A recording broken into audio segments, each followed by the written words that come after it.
Biot-Savart law. It is an experimental law predicted by Biot and Savart. This law deals with the magnetic field induction at a point due to a small current carrying element.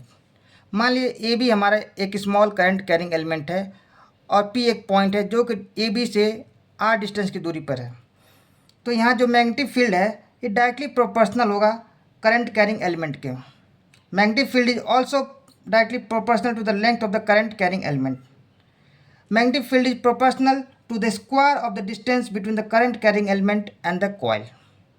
And in last, the magnetic field is also proportional to the sine of the angle between the current carrying element and the line joining the point P and the current carrying element. Now from 1, 2, 3 and 4 इन चारों को हम जब combine करेंगे तो dB is proportional to I dl sin theta upon r square.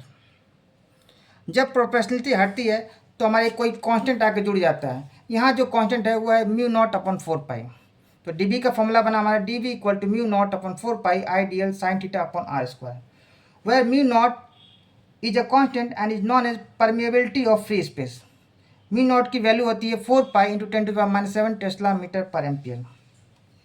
Case first, if the point P lies at the distance r from the current carrying element on its axis. ये point P जो है A B element पर इसी के axis पर लाई करेगा तो उस समय थीटा की वैल्यू क्या हो जाएगी 0।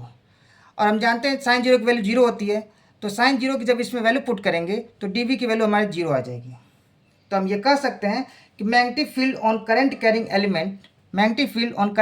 Element is always 0। Case second, if the point P lies at a distance r perpendicular to the current carrying element. मान लीजिए पॉइंट पी है वो आर डिस्टेंस की इसके परपेंडिकुलर है, तो उस समय थीटा की वैल्यू क्या हो जाएगी 90 हो जाएगी। और साइन 90 की वैल्यू 1 होती है। साइन 90 की वैल्यू जब इसमें पुट करेंगे तो डीवी की वैल्यू आ जाएगी mu naught I d l upon 4 pi r square.